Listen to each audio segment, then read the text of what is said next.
Book review 30, Superb by Jake Shuford. And I struggled to find this on Amazon. I might have to do a little bit more digging, but I'll read the review and then we'll have a chat about it. Superb by Jake Shuford. This is the second book I've read from this author, and I was lucky enough to get a sneak preview before it's published. This is one to look out for.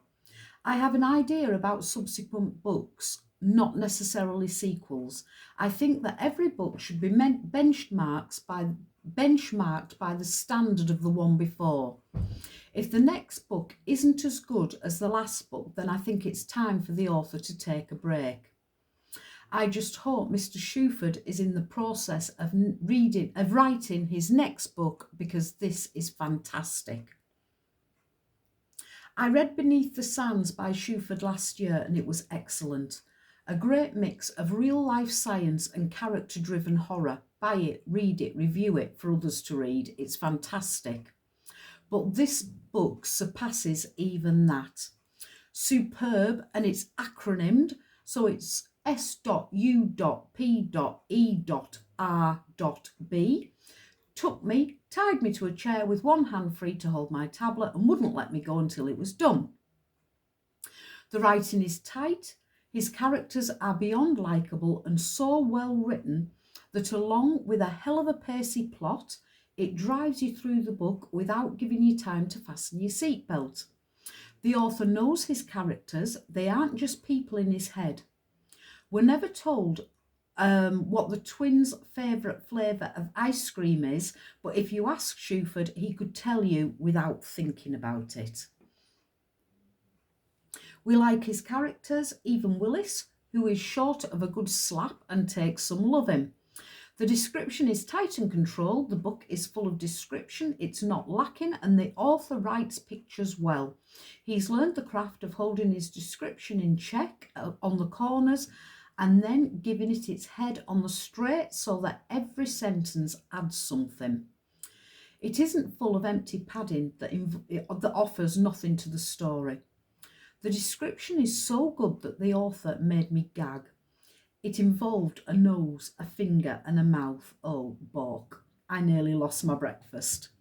Writing that can elicit an emotional response is strong writing. Two of my lifelong favourite authors are Kuntz and King, and I will sometimes give them the bar for authors to aspire to in my reviews. Last year I read Devoted by Kuntz and The Institute by King, and this is better than both of them. Written with a similar premise to those books, I picked this one out of the three all day long. K&K write great children and animals. We don't have an animal presence in Superb, but the kids are so lifelike that they'll leap off the page and wreck your house while you're reading about them. While reading The Institute, I had the feeling from page 1 that it was missing a final edit to tighten the nuts and bolts. I found at least half a dozen blatant typos, and this was Stephen King. It was littered with dropped adverbs that should have been picked up and put in the bin, and it was like an overstuffed bear with too much padding that doesn't squish a bit when you squeeze it. And that poor character who is eaten alive by minges. Oh, Mr. King, great book, great story, but Superb is faster, smoother, tighter, and all round has the edge. Jake Shuford is going for mainstream publishing. No sniggering behind my hand here or thinking, right, yeah, good luck with that one. This book is better than most of the recent books by Kuntz and King.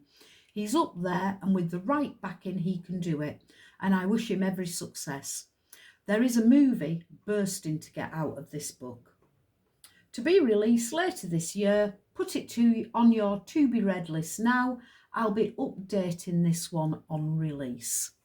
So that's my review. Jake Shuford, Beneath the Sands and Superb. I've read them both. I've loved them both. A cracking author and one to look out for. Give him a go. Find him on social media. Talk to him. I'm sure he'd love to hear from you. And when his books are published, give them a read and tell me what you think. Nice chat.